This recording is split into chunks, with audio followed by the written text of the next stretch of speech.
Hey guys, this is Wray. Welcome to another edition of Buffalo Bills High Five.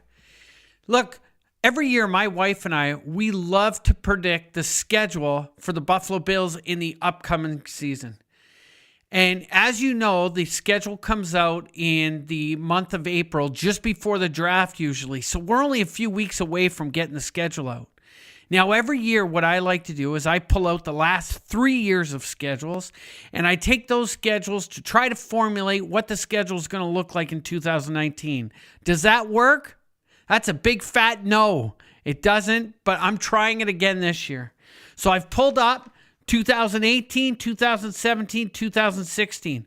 What's interesting is in those past couple of years, in week 1 of 2016 and 2018, the Buffalo Bills played against the Baltimore Ravens. And they play against Baltimore this year, and I don't think that trend's going to continue. So, here we go. My forecast, based on looking at those 3 years, is I'm going to put them up here right on the board right behind me here. Week number 1. It's been a long time since they played against this team in week 1, but I think it's going to be a fantastic matchup, and I think it's going to be a great way to see how the Buffalo Bills line up for the 2019 season right out of the gate. They're going to be at home.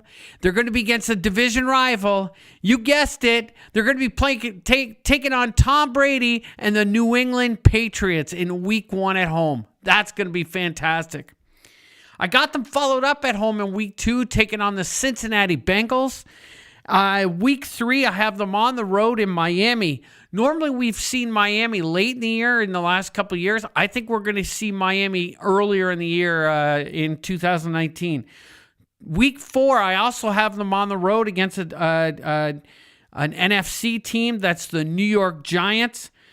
Then I have them coming back home in week 5 to take on, at home, the Baltimore Ravens. So there's that week 1 matchup that we've seen the last couple of years.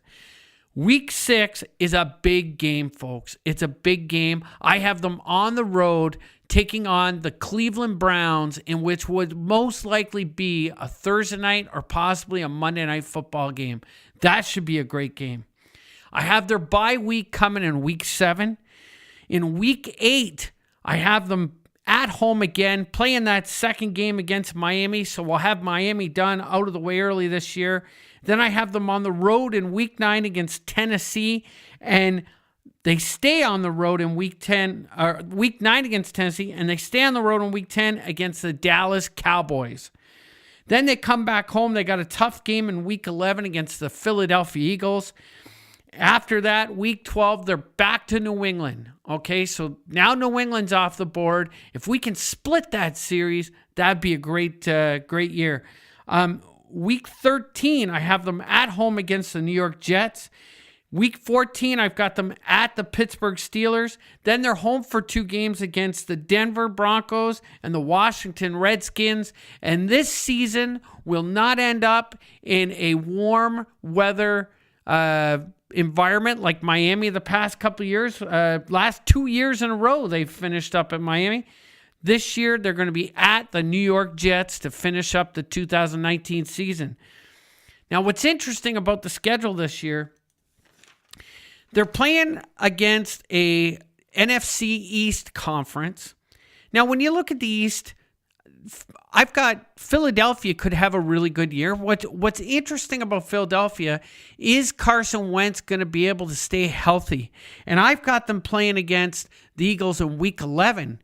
In the past couple of years, trends show Wentz won't be in the game by week 11. That will be interesting to see how that plays out this year. It's not a tough conference. I mean, Dallas can be tough, but the Bills should have their way with the Giants in Washington. They're also playing the AFC North. This is an interesting division this year. In the past, Cleveland, let's face it, it was 2 points. But this year, Cleveland looks like the strong team in the North, and I think they've got games they can pick up against Cincinnati, the Ravens, and even, the Steelers look pretty good. I'm not making my predictions today, though, but I want you to know, as I was going through this exercise, I put some W's down where I thought the Bills could pick up some wins, And there's a lot more W's than there are L's, and I'm very excited about that. Hey, thanks for coming by and checking out another one of my episodes of Buffalo Bills High 5. And I really appreciate your support and your comments from my first one, and hope you enjoyed this one as well. Have a great day.